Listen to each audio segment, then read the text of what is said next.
So guys, जियो financial services ने आज दिया है डायगोनल के ऊपर का ब्रेकआउट। डायगोनल कौन सी भैया?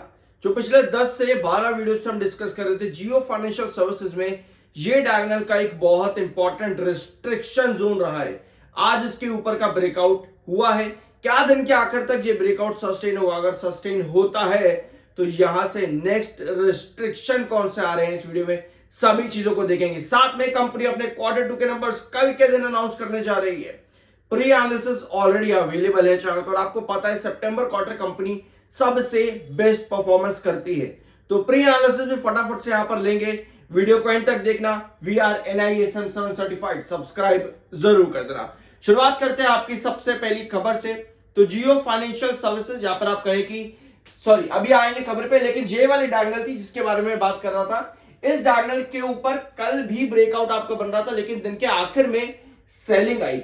और सेलिंग आपको पता है कि 305 से 310 ये आपके पुराने बेसिस हैं, और इन्हीं दो बेसिस के बीच में आपका कंसोलिडेशन चल रहा था लगातार पिछले 7 सेशन से।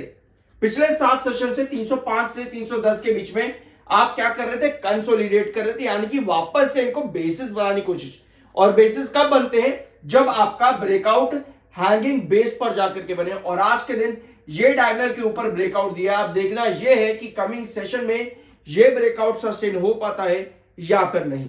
ठीक है, तो कल के दिन कंपनी ने खबर दी थी कि कंपनी की जो सब्सिडरी है जियो पेमेंट्स बैंक, उसने कॉन्ट्रैक्ट जीता है for free flow toll system roll out. Jaipur वाला जो हाईवे, वहां पे कंपनी को मिला है ये कॉन्ट्रैक्ट, जियो पेमेंट्स बैंक, जो कि जियो फाइनेंस की एक सब्सिडरी है। ठीक है, तो अब आते हैं कंपनी के क्वार्टर 2 के प्री एनालिसिस पे कि क्या पॉसिबल है कंपनी का कल के दिन के नंबर्स आना। वैसे मैं आपके साथ कंपनी के सेल्स कैसे आएंगे, कंपनी का रेवेन्यू कैसा होगा, ओपीएम परसेंटेज, टैक्स परसेंटेज, इन 4 चीजों पर ऑलरेडी एक प्री एनालिसिस दे चुका हूं, जरूर देख लेना उसको भी। लेकिन जियो फाइनेंशियल सर्विसेज में इतना ही काफी नहीं है, क्योंकि आपको इसके अलावा ये 3 इंपॉर्टेंट पॉइंट्स बहुत ज्यादा जरूरी रहते हैं। Cash from operating activity, cash from investing activity and cash from financing activity. सिर्फ और सिर्फ फाइनेंशियल ईयर 25 में ही कंपनी ने यहां पर इंप्रूवमेंट दिखाई थी अपने लास्ट वाले पार्ट के अंदर। वेयर एज अभी भी कंपनी का फर्स्ट जो पार्ट है, जहां पर फाइनेंशियल 25 में भी, यानी कि कैश फ्रॉम ऑपरेटिंग एक्टिविटी, यहां पर स्टिल इंप्रूवमेंट आनी बाकी है, क्योंकि यह बड़ा नेगेटिव पॉइंट है कंपनी के अंदर जियो फाइनेंशियल सर्विसेज में। इसीलिए कहते हैं अगर आप किसी भी कंपनी में काम करने जा रहे हो या इन्वेस्ट करने जा रहे हो, मतलब कि, तो आपको हर पहलू को समझने की जरूरत है कि कंपनी कहां, कितना, कैसे, क्यों, कब, कैसे स्टांस ले रही है। तो अब आते हैं सितंबर के नंबर्स पर। तो सितंबर 2022 से शुरुआत करेंगे। सबसे पहले सितंबर 2023, अभी हमारे पास 22 नहीं है। सितंबर 2023 में कंपनी का रेवेन्यू आता है 608 करोड़ का, जो कि इन कंपैरिजन में जून 2023 414 करोड़ था जून 2023 में। इन कंपैरिजन में जून 2023 कंपनी ने बहुत स्ट्रॉन्ग नंबर दिए थे सितंबर के अंदर। हमें पता है कि सितंबर एक बेंचमार्क रहा है कंपनी का पिछले 2 सालों के अंदर। यहां पर भी देखो सबसे बड़ा बेंचमार्क और सबसे वीकेस्ट पता कौन सा क्वार्टर था कंपनी का? 2025 जून से पहले का जून क्वार्टर सबसे वीक क्वार्टर रहता था कंपनी का, जून का क्वार्टर। लेकिन 2025 में कंपनी की कहानी पूरी तरह से पलट गई। कंपनी का रेवेन्यू आया 612 करोड़, जिसके बाद जून का क्वार्टर मार्च और दिसंबर से भी स्ट्रांग हो गया। 612 करोड़ का रेवेन्यू आया था जून 2025 के अंदर। तो क्या कंपनी ने जो डाइवर्सिफिकेशन किया है, कंपनी ने क्या उन पर ग्रोथ भी लाना शुरू कर दिया है? कंपनी ने जो डाइवर्सिफिकेशन किया है, उसके बाद जो एस्टैब्लिशमेंट कंपनी किया है, क्या वहां पर कंपनी का ग्रोथ आना शुरू हो चुका है? कमेंट बॉक्स में यस या पर नो में अपना ओपिनियन जरूर शेयर करना। बट यस, जून 2025 का रेवेन्यू ये चीज क्लियर कट शो कर रहा है, चिल्ला चिल्ला करके, कि भैया ग्रोथ हमारे में आ चुकी है। तो 612 करोड़ का रेवेन्यू कंपनी का था।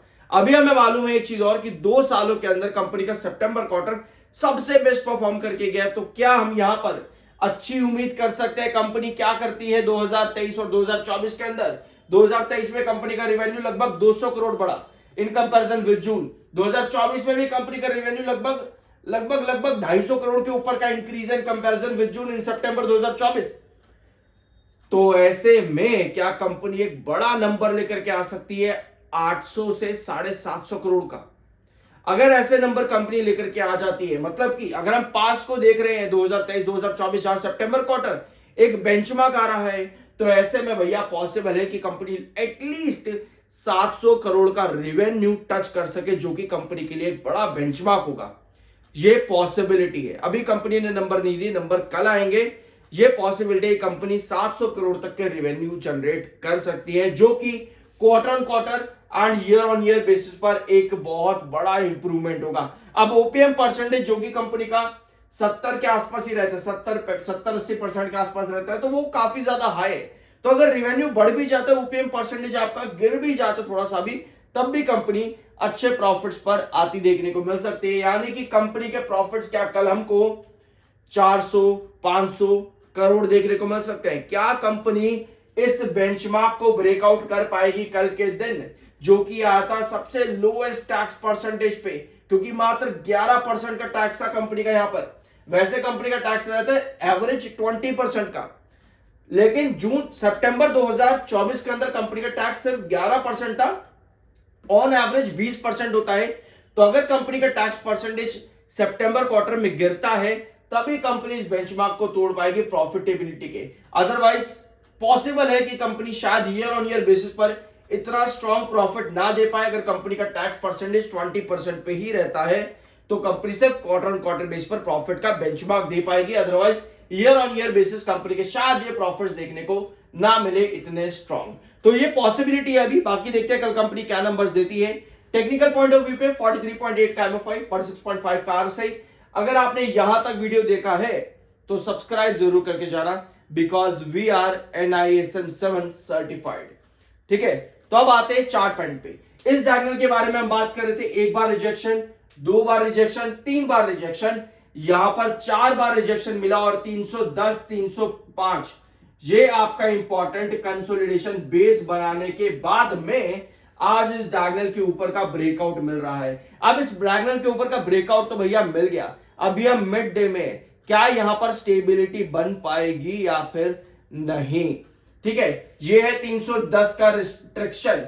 अगर हमको स्टेबिलिटी चाहिए तो हमको क्या करना पड़ेगा, अब 310 के ऊपर वापस से बेस बनाना पड़ेगा, जिस तरह से आप पहले अगस्त के महीने में चला करते थे। 310 पर बेस बना करके 328 332 तक के रिस्ट्रिक्शंस और टारगेट्स आपको देखने को मिलते थे।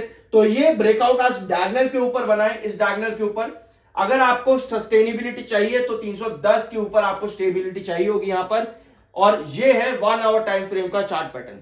इसको थोड़ा जूम इन करते हैं, क्योंकि अभी हमको जरूरत है जो आपकी सस्टेनेबिलिटी की जरूरत यहां पर अभी है, यानी कि 310 के ऊपर ये है ट्रेंड 310 का यहां पे, और आप इस समय 312 पर काम कर रहे हो। और अगर आप 4 घंटों की आज की कैंडल देखोगे, 4 आवर की कैंडल्स देखोगे, आपको 3 में ऊपर की टेल लंबी नजर आ रही है, जो कि सेल को इंडिकेट करती है। तो क्या ये सेलिंग यहां पर स्टिल देखने को मिलेगी, डायगोनल वापस से ब्रेकडाउन होगा क्या? क्योंकि अगर ये सेलिंग कंटिन्यू रहती है तो स्टिल आप 310 से 305 के बीच में ही रहोगे। ठीक है, बट आपकी कैंडल का फॉर्मेशन देखो कैसा होना चाहिए। कभी भी आपको डायगोनल और आपका एक रिस्ट्रिक्शन लेवल ना एक साथ पड़े ना, किस तरह से, जैसे ये है, ये आपकी डायगोनल है, ये आपका रिस्ट्रिक्शन है, आपने एक ब्रेकआउट दिया है यहां पर। ठीक है, डायगोनल और रिस्ट्रिक्शन दोनों के ऊपर, ये रिस्ट्रिक्शन के भी ऊपर, डायगोनल के ऊपर भी। तो आपकी क्या चल रही है यहां पर, एक बेस बनाने की कोशिश कर रही है 310 के ऊपर। ठीक है, एक भी कैंडल अगर आपकी इस तरह से क्रिएट हो जाए जहां पर बायर इंडिकेशन करे, तो उस कंडीशन पे आपका ब्रेकआउट सस्टेन कर जाएगा। एटलीस्ट 2 सेशन तक इस तरह की कैंडल आपकी बननी चाहिए, तो आपका बायर सस्टेन कर जाएगा, तब आपको ब्रेकआउट मिलता है। लेकिन अगर 2 कैंडल 2 सेशन की इस तरह की आपके आगे, जहां पर ऊपर की टेल लंबी और सेल को इंडिकेट करे, तो उस कंडीशन के अंदर आपका रिजेक्शन आ जाता है। ठीक है, तो ये कंडीशन है अभी जियो फाइनेंशियल सर्विसेज के अंदर ऑन चार्ट, ये अभी पॉसिबिलिटीज है। और we are NISM 7 certified, subscribe जरूर कर देना। बाय सेल की कोई रिकमेंडेशन नहीं है, वो आपका अपना ओपिनियन और मर्जी होनी चाहिए। मिलते हैं अगले वीडियो में।